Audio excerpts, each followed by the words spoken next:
Ladies and gentlemen, welcome to Mahia TV. This is the only channel where you will get matters exclusive on Mahia.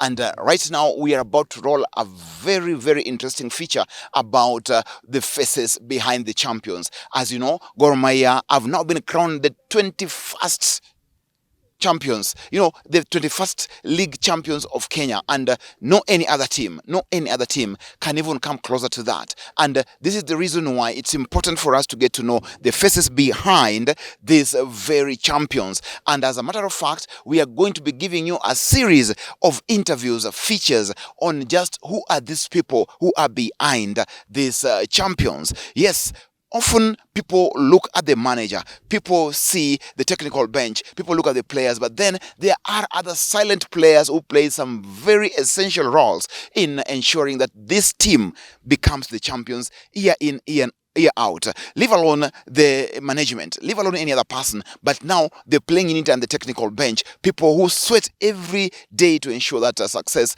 comes in. And as a matter of fact, we are the training venue for Gor Mahia at the M-Pesa Stadium. Right now, if you can zoom, you look at that. They are now on a stretching session with the coach, Johnathan McKinstry, and just doing what they do every other day to make sure this becomes a success. Therefore, we will be bringing you this feature story on just which are these faces, who are these guys behind the champions. Remember, we have the coach, assistant coach, we have the match review officers, we have the physios, we have every other person, even the kit managers who are here, people who we've never known what they do. But today and in this series, we'll be bringing you each and every one of them, talking to them about their experiences, their life in Gor Mahia, what they do differently from other teams that become champions. And now Gor Mahia is going to be carrying the flag of Kenya at the CAF Champions League tournament that will be going on in the continent. Yes, we still wish them a success there, but all in all, I'll start with Johnathan McKinstry, the award-winning manager who will be leaving Gor Mahia at the end of this season to go to the Gambia national team. And we say kudos for some job well done in this club. Remember, he came here, conquered against all adversities, and now he has just confirmed that and is exiting Gor Mahia, his head held high. That is brought in the much-needed success, the 20th and the 21st championship for Gor Mahia. Johnathan McKinstry is an Irishman who has a lot of experience in African football, and yes, we'll be sitting down with him to just get to know just what makes it work for him and what does he do as a person. Yeah, that is all that is being prepared for you day in, day out at Gor Mahia TV. And please don't go away. Always keep it here. We are ready to start. So Johnathan McKinstry will be seated with me and he'll be answering questions you want to hear. Everything about his life, everything about his career, everything about his plans, and even his vision for football in Africa. Don't go away. Stay in. Be tuned always. This is Gor Mahia TV, where we will get everything about Kogalo real time. I'm Nico Kelo. Let's join in. Yes, coach. A wonderful time, a wonderful moment, and what an amazing time it has been in Gor Mahia. Before we get into the amazement of the time, perhaps there are these other things that you've seen in the last two seasons or so, which really have been intriguing, some have been challenging, and just what it is like to coach Gor Mahia and egg in results like you've done in the last two seasons. Well, I think first of all, it's been a huge honor. Gor Mahia is one of the biggest clubs in Africa. One of the most storied clubs in Africa. When I came here, there's modern clubs, corporate clubs, and that's happening all over the world. But their link with their community, their link with the history of the game, is not there because they've arrived in the last decade or the last 2 decades. And yes, they might be successful, but they don't have that story behind them, the roots of the club. And so coming to Kogalo, what really attracted me to come here was how the roots of the club are grown deep into the community here in Kenya, and especially in Western Kenya. It's something that families, children are born into. And so that was something that really appealed to me coming into the club 2 years ago. And it's something that I've really felt. People, when the team win or the team lose, it's not just about a supporter's football team. It's like something has happened to their family. And so it was something I was aware of coming in, but the depth of feeling, the depth of connection between the community here and Kogalo, Gormai as a football club is really intense. And it's something that I've really enjoyed being in the middle of. It's not easy because when you have that family connection, when you have that desire from everybody around you to succeed and the focus is on you, it brings a level of pressure. But also, that's something that I wanted. I think when we're under pressure, we have to raise our game as individuals and as a group. And so that pressure was something I welcomed. It's something we've tried to teach the players to welcome. Because if they want to be the best versions of themselves, there's an old saying, fair weather does not make a great sailor. Great sailors are made in the middle of the storm. And so that really is the motto that I've tried to instill here at Gormaya, is that don't be afraid of the storm. Don't be afraid of the pressure around. Welcome it, knowing that it's going to make you better. It's going to make you improve. And if you can ride out that storm, you're going to be a winner at the end of it. And so that's been really pleasing to be part of that. It's been a challenging time, no doubt. We came in at what the chairman said was the most difficult period in the last maybe 2 decades for Kogalo. A lack of players, having to rely on the youth academy significantly, transfer bans, all of these things. But through that storm, we've managed to prevail. And so, yeah, there's been so many lessons that I've taken from the last 2 years, but also a lot of joy and a lot of happiness, and yeah, I'm gonna miss it, but it's been it's been one great experience. Well, thank you, Coach. And before we even delve much into it, just as the connection between you and the club was so flawless at the time that you came in, one would wonder whether you were already prepared for this somewhere else, or you had been following Kogalo and the way they play ahead of this, because you came in, it was not difficult to set in, it was not difficult to adopt. You got into it like a jigsaw that already was was a work in progress. Yeah, I think it's a really good point because for me, this was a job I wanted. I think in the past, there's been some really great coaches have come through here at Gormaya, but I think some of them, it was a job that got presented to them. They assessed it in that short period that we normally do and thought, okay, let me go and do that job. Whereas for me, Kogalo's a team I've been aware of for quite a significant amount of time, going back to my days even in Sierra Leone, but most definitely during my time in Rwanda, where we had Abuba Sibomana, Jack Tuasenge, Mehdi Kagere. Players like that were here. So even back in 2015, 2016, a connection started to develop with the club where I became more aware of maybe the significance of Gormaya. I was aware of the club beforehand, watching them on TV from Sierra Leone, but in Rwanda, I became more aware of the significance and the size of the club. And ever since then, and I remember coming and watching the Mashemeji Derby here back in 2016 to watch Abuba and to watch Jack Tuasenge. And I remember coming to the game, and I came away from the game at Kasarani. It finished in a draw. I think Frank Natal was the coach at the time. And I came away from the game thinking, if there's an opportunity to coach this team in the future, I would like to coach this team. And that was specifically about Kogalo. It wasn't about AFC. That was the other team that I'd seen that day. And it was a big crowd, big attendance, big atmosphere. And it would have been easy to fall on either side of that line. But for me, I came away from the game thinking, yeah, that green jersey almost was beckoning me. And I didn't know if it would come, but I always said if there was the right moment for the club and for myself, that I would walk towards that. I would run towards it. And so when I became aware that the opportunity to join this club would be there, I started looking at the team. I started doing my research, speaking to people. And I'll be honest with you, almost everybody said, don't go. People inside of Kenya, outside of Kenya said, you do not want to take the Gormaya job now. From where you're coming from the national teams, from the club teams you've had, everyone was saying, why would you want to take that? It's so big a risk to your profile, to your career. This is a team that's finished 8th, finished 3rd. They've fallen away. They're no longer the dominant force. Yet you go in and you will be expected to win every day.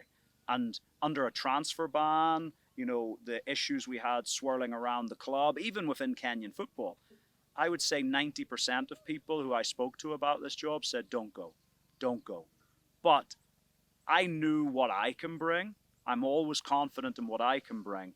And I looked at the situation here at Kogalo and I said, they need someone who can bring them together, who can put them together like a jigsaw, the way you described it, and who also, if I just come here because I was offered the job, I might have been frustrated. I might have maybe complained more early when we had so many challenges. As you know, when we had in the first summer, when we had 7 players at training some days in pre-season because of the financial issues. And even some people within the club said, look, we might as well cancel training. You can't do anything with 7 players. But for me, I'm like, no, my job is to take what I have here and make it better. So even if it's those 7 players today, let's give them the best training session we can give them so that when we get the rest of the guys, when we're able to bring players in, that we're not playing catch up, that we're ahead. And we're going to instill this belief within the players that if you want to be here, stay and work. But if you don't want to be here, this is not prison, you can leave. And that was my approach as well. I wanted to be here. And so even with all the challenges, I was choosing this. No one was making me be here. And I think because of that, we were able to plot always a forward path. And and thankfully, a young group of players came with me on that, and a staff came with me and said, hey, if the coach is always thinking forward, then let us also think forward. And that's helped us along the way. So, yeah, for me, it was a job I wanted. And because of that, I was always determined to come out on the other side of it being successful. Well, now you've spoken so fervently about your contact, about your feeling with Gor Mahia then and even now when you're the coach here. But now, adding into your career path, just what would you say it would add into your career path as an international coach? Well, look, I think everyone is looking to improve every day. For me, I want in 10 years time to be a different version, a better version of myself than I am sat here today. I believe sat here today, I'm a better version, a better coach than I was 10 years ago. 10 years ago, I was coaching the Sierra Leone national team, the Rwanda national team. I believe I'm better now than I was then. I've learned more. I've got more experience. I've failed more in that time as well and learned from those lessons. And that helps us bring success. For Gor Mahia, it's an environment where you're expected to win every day, and it doesn't matter that we had, a lean squad last year, a young squad. That Kogalo family, they had an expectation that the team would go out and represent them well. And you don't get that at every club. There are certain clubs in the world that if you are mid-table or if you avoid relegation, that they're happy with it. But for Gore, it doesn't matter what your budget is. It doesn't matter, what is going on in the storm around you. There's an expectation and a pressure to perform. And so for me, to be in that every day was a valuable lesson.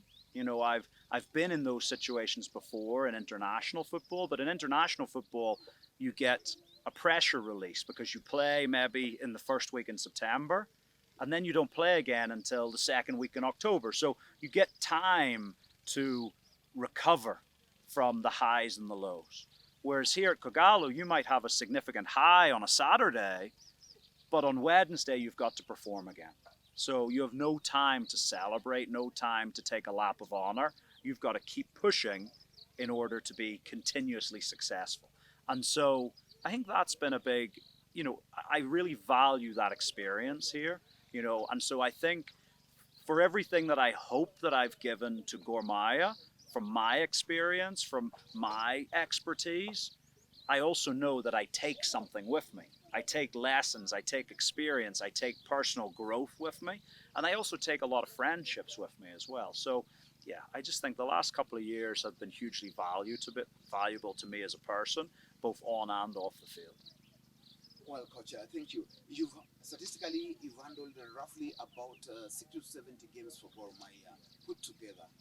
If they're bunched together, we look at the statistics and look at the performance. You've won like 85% or 90% of the matches that you've handled for Gor Mahia. and it seems you came with something in terms of philosophy, in terms of approach, in terms of the style, and most guys still are not able to comprehend just what kind of football and philosophy do you propagate in the field of play that makes these results come. You know, there are these guys who want to see a lot of tiki taka, all these, everything that they see with Arsenal or maybe Barcelona the other side, or looking at the way Tottenham Hotspur play. But you have your own way, apparently. And what is this your own way? It's leaving everybody baffled as you're leaving as well, and people don't understand. What they know is that the results are there. The, the cabinet trophy is filled, and the statistics look good. Yeah. I think for me, there's no one correct way to play football. Often the correct way is the way that wins. You know, nature dictates that the winners write the story. And so for me, how do we win is always the question. I have an idea of how I want to play football. Having come through Red Bull as an academy coach, I think that high intensity, trying to play on the front foot, you know, trying to be very vertical in our approach. Yes, we want to pass the ball, but we also understand that you win games by giving it to your match winners, by getting it into the final third of the field in a good way, in an effective way, and trying to score goals. And at the same time, making sure you don't give up chances. You know, can we keep opponents far away from our goals? But I also think for me, you know, there are ideals in my philosophy that I hold true to in terms of that we want to be positive, that we want to be intense. These are the ideals that you see throughout all of my teams.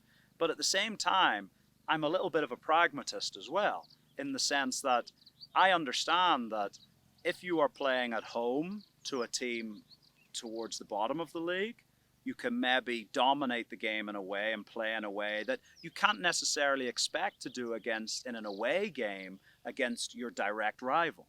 I would probably say, in that sense, a good recent example would be something like Real Madrid's progression in the Champions League. You watch Real Madrid play in La Liga, and they're dominating the ball. They're having 70% of the ball. They're playing, they're moving, they're getting their match winners on it. But when they play against Manchester City in the Champions League, they understand that to do the exact same thing that they do against Sevilla, against Athletic Bilbao, to do the same thing they do in those games as you would against Manchester City, they might not win the game. And so they adapt. Their ego is not so big to say we cannot change. But by changing, they find themselves in the Champions League final. And in 10, 15, 20 years' time, I think that's what people will remember. Is like, in general, how did you play? So how did you play for 60, 70% of your time? But understanding that there might be 10, 20, 30% where you have to say, do you know what? We're going to adapt ourselves to the environment, adapt ourselves to our opponents to make sure we win that game. Because, look, everyone raves about the Dutch team of the 70s, but they didn't win the World Cup. And so the Brazilian teams, the German teams of that era will always be held in higher regard because they ended up with the trophy. And ultimately, that's what football's about. Wow, that's fantastic. I liken you to Diego Simeone. I liken you to Ernesto Valverde, formerly of Barcelona.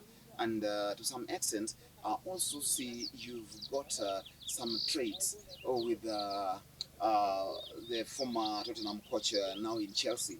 And your kind of football and the way you deal with the players is, again, something that marvels, you know. There's this chemistry, something just works with the players, you know. And I see it with Diego Simeone. You could see it in the touchline, you can see it on the training, you can see it everywhere. And even Ernesto Valverde at one time in Barcelona and now in PSG, you look at the way he's doing it, and you wonder whether this is also being trained at the coaching academies. I don't know whether that is what is happening. And we've seen it in Kogalo. We've had people like Natal here, Johnson, we've had Maria, who are total coaches, but the chemistry, you know, the understanding wasn't as fluid as it is. Is it also something that you are leaving as a lesson to other guys to know that it's part of coaching? I think the important thing for me is about being authentic and being genuine. You know, there's only one version of me. The version you see, my wife sees at home, my family see at home, is no different than the version these players see. I like to think I'm an honest person. I'm a genuine person. And what I say to my players is, you will always get honesty from me. And I'm here to help you. And I will try to help you every day. And you might not like that help sometimes. You might not like that honesty, because just like in a family, if your brother or sister are going the wrong direction, you have to pull them back and say, hey, this isn't going to end well for you. You maybe want to consider this. But we also know all of us are stubborn sometimes in our life, and your brother or sister maybe don't want that advice in that moment. But because you love them, because you want the best for them, you you maybe will try and convince them. You will, but also you'll be around. You'll understand that they're not ready to hear the message now, but you'll be on standby that the moment they are ready to receive the message, the moment they are ready to sort of welcome your help, that you're there for them. And that's the same thing with these players. For me, they're family. You know, you know, men in life don't use the term love very much, but I genuinely do love all of these players. They are players who I see as family. I see them, as I'm maybe too young for them to be my children, but I see them as, nephews, little brothers for some of them that I want to help. I want the best for them on and off the field. And so that's been my whole mantra, not just since I arrived at Kogalo, but since I started my coaching career. And the longer I've been involved in this game, the more important it has become, the more I've understood that my relationship, my honest, authentic self with players is what is going to make the difference. Because I'll not lie to you, there's lots of people who are good football coaches. They can go out and put on good training sessions. And in fact, there are some who are better than I am. I'm not so naive or egotistical to think I'm the best football coach in the world. I'm not. There's better out there. But I don't know that there's many better people at developing relationships than I am. I would consider myself, in the top category of developing relationships. And when you have a good relationship, people are open to learning. And if you don't have a good relationship, that door can remain closed, and all of the lessons you're trying to impart on them just go to waste. So, yeah, I hope that that's been something the players have appreciated in this time overall, and the staff have appreciated. And, hopefully, the future that can continue. Uh, two seasons, two trophies, two championships, and yes, everything is this Pep Guardiola in the making in this side of the world for the African football. Something that's not very easy to achieve. You drag a team from position 8, mid-table, bring them to championship, again reaffirm the position, again have the championship. Not very many coaches will do that. Pep Guardiola perhaps, maybe Jurgen Klopp, and a very few others would achieve that feat. Do you see yourself there? I just see myself as Johnathan McKinstry. I have people I look up to in the game, but I think for me, I know where I've come from. My background in Ireland, nobody expected me to do what I'm doing now. My family are not a football family. I was the one who got crazy about football. I'm the youngest of 4 children. And, when I was sort of 7, 8 years old, I got crazy about football. And no one could really have expected me to have done in my career what I've done. So if it ends today, I can look back and say, I'm pretty pleased with what has happened. We've climbed a few mountains over the last 20 years of a footballing career. And so for me, I'm just trying to chart my own path. If that brings success, I'm so grateful. I talk to the players all the time about gratitude. Are you grateful for what you have in your life? Think of how many millions of people play football around the world. Think of how many tens of thousands, hundreds of thousands of people coach football around the world. And now think of how many end up with a trophy. And it's like 1%, less than 1% end up with winners' medals, ever, let alone to do it multiple times. I'm extremely fortunate that in my career, not just here at Kogalo, but in places like in Uganda and further back in my career, I've been fortunate enough to be able to pick up some trophies along the way. But that can end at any day. And look, hopefully that will continue to lead me forward into more challenging positions. But I also know football is a very fickle business, and that you have to keep winning. The success today does not get you a position in 5 years' time. It maybe gets you a position tomorrow, but if tomorrow you lose, People have very short memories in this game. So for me, I'm incredibly grateful about what has come so far in my life and my career and the experiences and the relationships I've had. But we just have to see where it takes us. I want to see how high on the mountain we can climb, and wherever that happens to be, I'll accept. Did you love working with the staff, your staff at the technical bench? And what would you say about your working relationship with the EC, the Executive Committee of the Management of the club? The staff, the staff here at Gourmet have been fantastic. There's so many people at this club who are, if you were to cut them open, they would bleed green. They would bleed green because they've been part of this club, from the kits man to the security staff to the medical staff, the coaching staff, so many people. They are Gourmet. They feel it in their bones. And so that's been fantastic. Sometimes they've felt the pressure more than I feel it, because if you are born into it, if you have that history with the club, especially last season when we were in the run-in for the championship and things were extremely tight, I think those staff felt that pressure a lot more than I did. But that's good as well because it keeps us honest. So I think the staff have been absolutely fantastic in my time here. And again, I'm going to miss all of them because I'll go to a new environment with new staff. And I just hope that I'm fortunate enough to have staff who will work as hard for the team, work as hard for me as a head coach, and who I can trust as I've had here at Kogalo. My relationship with the EC has been very good. I think one of the great things, and I can only speak for my time here at the club, but one of the great things is that I've been allowed to get on with the job. I've made recommendations for what we should do. We've just finished training out in Thika at the M-Pesa Foundation. And again, this was something that there was a greater expense to using this season than what we were doing last year.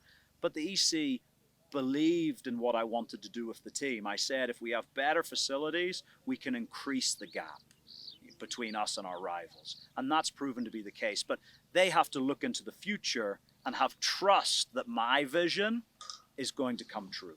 And so they've went with me on almost everything. They've signed the players I've asked them to sign when we've got back into the transfer market. And generally it's been very good. Again, they feel the pressure because so many of them are born and bred Gourmet. But yeah, it's been a good working relationship over the last 2 years.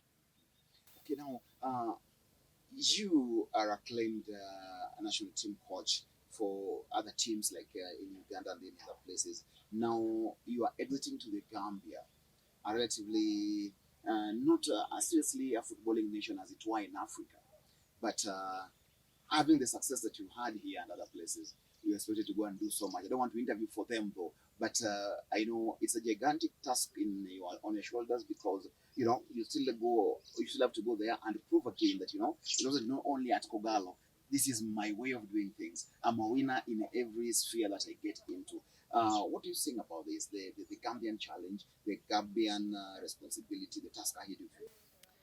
Yeah, it's one of the reasons that I've decided to go. Not every position. I wasn't looking to run out from Kenya.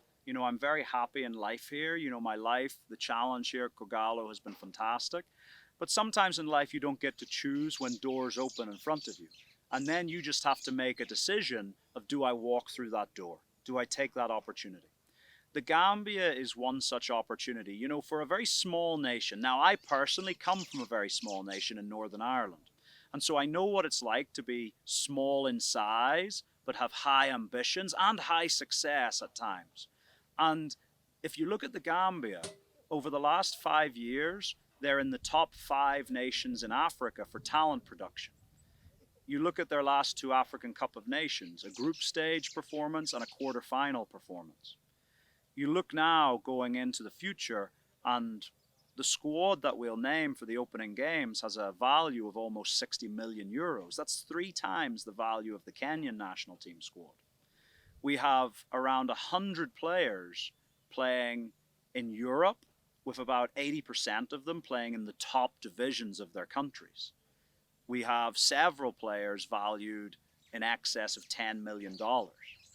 And so this is a team who have a great profile at the moment, but also their U20 team got to the quarterfinals of the U20 World Cup last year. They got to the final of the U20 AFCON. So not only do they have a group of 24 to 30-year-olds who are highly competitive, playing 25, 30 games a season for their clubs in top divisions in Europe, but you now have this rising stars team coming through that we need to incorporate into the first team.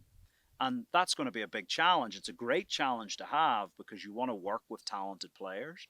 But in essence, to incorporate young talent, you've got to make a decision to leave out experienced talent. And so that does not make it easy. So there's high expectations. They've been to the last two African Cup of Nations. They've been to the quarterfinals in those tournaments. And they want to continue going there. So the pressure is there to continue the success. But at the same time, to start to regenerate the team with this young, exciting talent. And so, I always like a challenge. You know, if you said to me, go somewhere and you're guaranteed to win, it wouldn't set the fire alight in my stomach. But a bit like when I came here to Kogalo and I saw this big challenge in front of me, I look at the Gambia and I see an equally big challenge in front of me to maintain what we've been doing, but to build on top of it. And so, because of that reason, I decided it was the right time to go. But it really needed that type of opportunity to make me decide that it was time to go. Well, Coach, Kogalo now going to the Champions League, and without you, who have molded them into that particular position right now, what do you think is their prospect in the CAF Champions League, owing to the fact that you've handled it for 2 years, you know their mentality, you know their strength, you know their ability, and everything that they can do at that stage? Just what is your perception, what is your give about their intended performance at the Champions League? I think this team is well set up to perform continentally. You know, I've said on the record before that I think the first stage of being successful on the continent is being really solid defensively.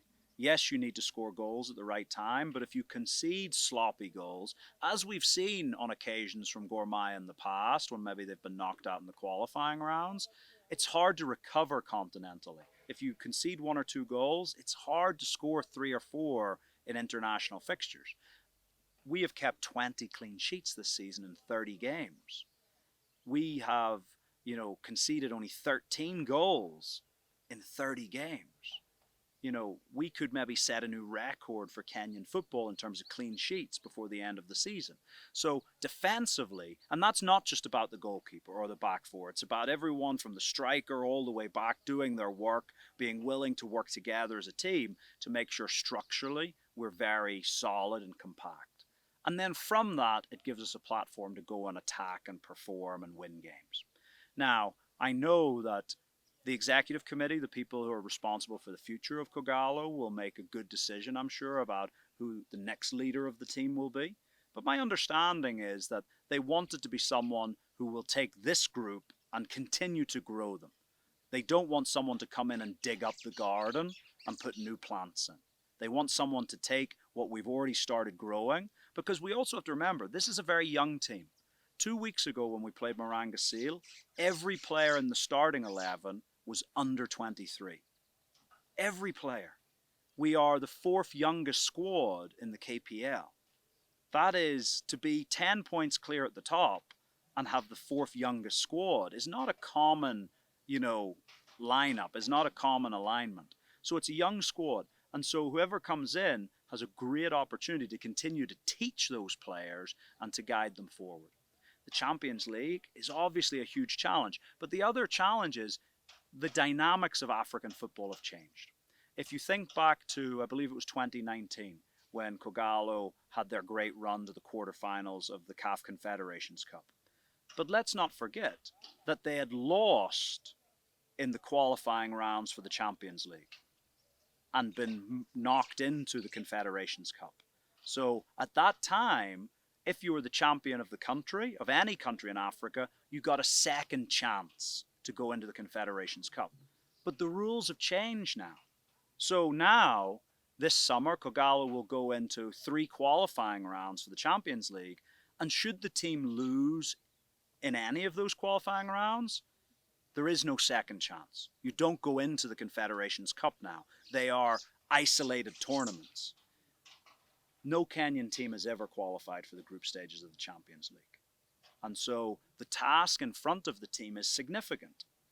But these players have shown over the last 2 years that they're up to big challenges. And so I fully expect, and I'll be watching closely, that when they step out in those continental games, whomever it's against, Al Ahly, Zamalek, Mamelodi Sundowns, Berkane, whoever it happens to be against, I know these guys will go out and work genuinely. They will put their heart and soul into those performances. And with a little bit of good fortune, they can qualify. But your kicker here is don't reinvent the wheel. Continue the process. Look, I said earlier in one of my previous answers, there's not one way to coach football. There's not one way to win football. What I would say to the players is whomever you have stood in front of you on the first day of pre-season, give them the respect, give them the love, give them your ears in the way that you gave them to me.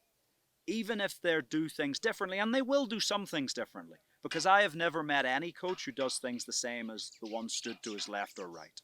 So there will be changes, there will be differences, and hopefully those will build on top of the foundations we've put down here.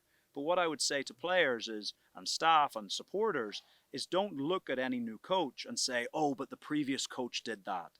Doesn't matter. There's only one way to success, and it's forward. And so whatever ideas the next person has, embrace them, go with them, work hard, and at the end of that road, I'm really hopeful there'll be even more success in the future. Well, almost winding up now, but this very pivotal chunk of Kogalo family, the fans.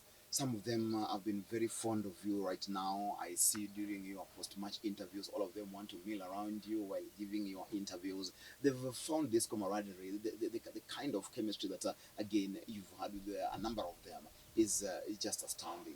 Just what do you have to tell them? Because, you know, when a family member is leaving the fraternity, there's that feeling of, you know, why now? But they are the fans.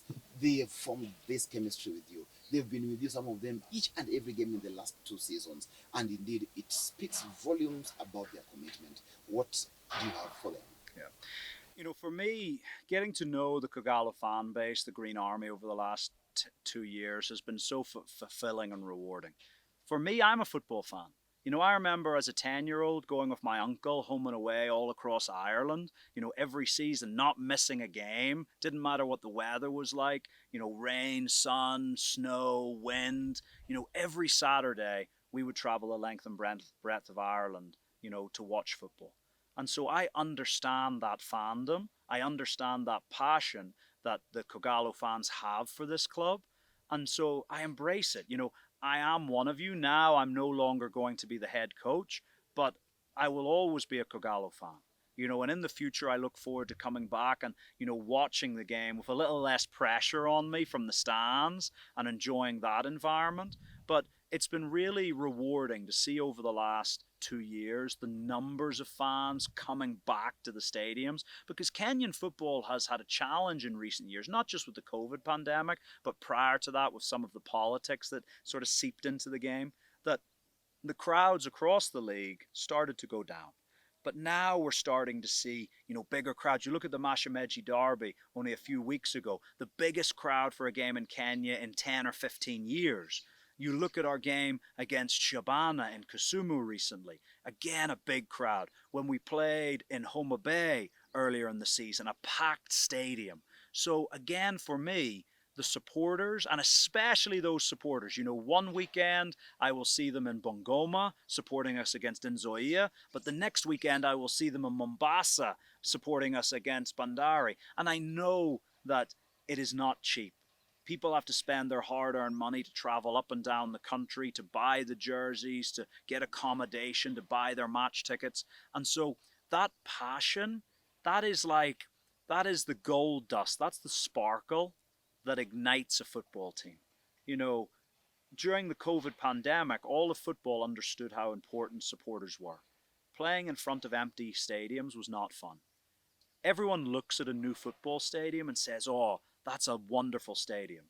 But it doesn't matter if it's a brand new stadium or if it's a 60-year-old stadium that's falling apart. The stadium doesn't make the game. The fans make the game. And so when they come out in their numbers, when they show that passion to the players, to everyone watching around the world, that's what gives football and it's what gives Kogalo its sparkle. Well, coach, by the time you are planning to take your flight out in June and go assume the next role. The Akogalo fans, diehards, would want to have some selfie with you. Some would want you to sign their autos. People would want to really have the last moments with you. Would you grant them such an opportunity, say in the last game, in the last home game, or something like that? Because I know many guys would want to keep them for SOV. Some would want to keep them for memories. Some would want to keep them for every other reason. And again, it's so nostalgic when a successful coach as you leaves, and then I had this moment with the coach. So are you giving them this opportunity to on the last day, perhaps on the coronation day of the league, rather, say if it will be in Homa Bay or wherever, because I know it cannot be in a very closed place. Now, are you willing to give them that chance? Take the selfies with them, enjoy the last moments with them, because indeed the last 2 years you guys have been a family. Yeah, there's going to be plenty of opportunity for that. Like I said, family is the word. The supporters have played such a big role in what we've been doing. And, I hope when they reflect on our time together, they think of it fondly. And yeah, look, for me, football is about improving. It's about trying to be successful, but it's also about our life experiences. And so beyond the field, the interaction with the fans, the wider Kogalo family, and generally the people of Kenya is something that I will always take with me. And my experience here in the last 2 years suggests to me, I'm still a young man. I'm not yet 40. And so I hope to have a long career in the game. And I have a feeling that maybe my story here in Kenya is not quite finished. So, yes, this chapter maybe comes to a close, but let's see in a few chapters' time what is still to be written. So the chapter is not entirely closed. I like that.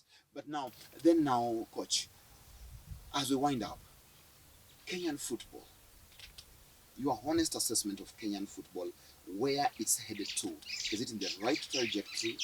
How would you rate Kenyan football vis-a-vis any other leading footballing leagues in Africa? Kenyan football has so much potential. And I think the sad thing over the last decade is that it has taken a couple of steps backwards for a variety of reasons. There's not one reason you can pin to why Kenyan football has taken a few steps backwards, but I think it needs to have that long-term plan. There's a great saying of, plant an acorn that giant tree will grow from. You might never sit under the tree because it takes a long time for it to grow. So what I really want to see, not just here, but in development projects in football and everything that is to have lasting influence, lasting change, is that we have to see beyond our own success. We've got to look at it and say, okay, I'm going to put in foundations. I'm going to plant the seeds today that will grow for 20 years. I might only be in this position for 3 years. So I will never get the opportunity to have that photograph to put on my wall. Someone else will get to claim the success of that project when it's finished, when it comes to fruition, when the Harambee Stars qualify for a World Cup. But if we only think in 3 or 4 year plans, it's very hard to achieve something life-changing and, just impactful in such a short period of time. And so I believe that there's the potential for Kenya to be a powerhouse of African football, but that's not going to happen in 3 years. That will take 10, 15, 20 years. But you look at a nation, look at someone like maybe South Korea. South Korea, they were prepping for their World Cup many years ago, and now they're continually at World Cups. Yes, they hosted one, but now they're continually getting to quarterfinals, the last 16, I think one semi-final in there as well. But it was because it was a long-term vision for the game that the person who put that vision in motion knew he was not going to be there the day that they got to the final step. And so that's the key thing. I also think we need to we need to become more realistic in our expectations. I look around Kenya and I see a lot of huge football stadiums being built, 20, 30,000 seater stadiums. My question is, do we need them all? Would it not be better taking the finances that it costs? Because to build a 30,000 or a 60,000 seater stadium in a city that already has two major stadiums costs a lot of money. Could you not take the same budget and build 10 8,000 seater stadiums all around Kenya so that the impact of that finance is felt in every region of the country? And we start seeing youth academies and footballers playing and developing on good pitches and good environments, and teams, like Nzoia, like Vihiga Bullets, like Bandari, playing in these wonderfully constructed 6,000, 8,000 seater stadiums. Yes, we can still have the Kasaranis, we can still have the Niayos, we can still have the Mamboleo Stadium in Kisumu, but not every community needs a 20 or 30,000 seater stadium. An 8,000 or 6,000 seater stadium is probably much more fit for purpose. And I would argue with anyone that the legacy that would be left by 10 6 to 8,000 seater stadiums around the country is much greater than the legacy being left by one 60,000 seater stadium. So I think, but again, you can't, a photograph in front of a 8,000 seater stadium is not as nice for someone's wall as the photograph in front of a 60,000 seater stadium. So I think looking at the long-term planning and what would really have an impact for sport and football development in Kenya, I think that would help us achieve our objectives much quicker. Yes, coach. Now, as you say, your final bye-bye to everybody who's been part of you, who's been with you in this journey. Perhaps also put a touch on Arambe Stars prospect, and you know the way just the team looks right now. You are now going to the national team, and you have so much experience about it. Just what advice would you give? Because now you are part and parcel of Kenyan football, and you also want to see Harambee Stars succeed anyway, because your players, 5 of them, are part of Harambee Stars, and by extension, you have an interest in it. So, just what advice would you give for Harambee Stars? I know you're not the coach, but now you're a tactician, and you are also a family as well. I think in the long term, you are correct that I hope to see the Kenyan national team, and especially the players that I've worked with, do well. However, in the short term, that isn't necessarily my objective, because I'm sure you're aware Gambia and Kenya are in the same World Cup qualifying group. Yeah. So it won't be so long until I'm back here in the away dugout, hopefully at Kasarani once it's renovated. So actually, I won't be wishing the Kenyan team well for the next 18 months, because we are direct rivals. Yeah. But look, I mentioned before that here, it was only 2 weeks ago at Kogalo, we fielded an entire starting 11, all under 23. And in fact, many of those players, 19, 20, and 21. And for me, that shows great potential for the future. Great potential for the future, that there's so many talented players playing in this pressurized environment that is Gor Mahia. And so when they go to the national team, they already understand what it is to perform under pressure, because the national team is pressure. There's always pressure to win. It doesn't matter whether you're Somalia or whether you're Brazil. Everyone expects their national team to win. Everyone expects their national team to play the best football. And so I understand that better than anybody, having already been in charge of successfully of 3 different national teams. So, I wish Harambee Stars all the very best. I understand it's a very difficult job. And yeah, I hope they win 6 of their remaining 8 World Cup qualifiers. But I'm sorry to tell you that I intend to take 6 points when we come back with the Gambia. Okay, coach.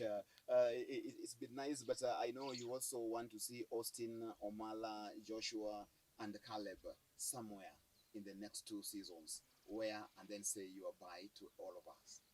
Yeah, look, all of these young players, there's such huge potential, and I think Gore is a great platform for so many of them to perform in the Champions League. in the KPL, but also when the time is right for them and when it's right for the club. Because Gore is a big team. We don't just let people walk out the door for free. But if someone, I know the chairman, I know the EC, if someone comes in and puts a proposal, as you saw with Rogers Mugisha last year, if they come and put a proposal on that makes sense for everybody, then no one's going to stand in the way. And these players can go and achieve great things in the game, in addition to the great things they've already achieved in a green jersey here at Kogalo. And yeah, so for me, it's just, I'm sad to leave because I've had such a wonderful time here. But, for the Kogalo family, and that's what it is. I'm part of the family. I'm no longer going to be your head coach as of the end of June, but I look forward to coming back in the future and enjoying the game with you in the stands. Thank you. Thank you.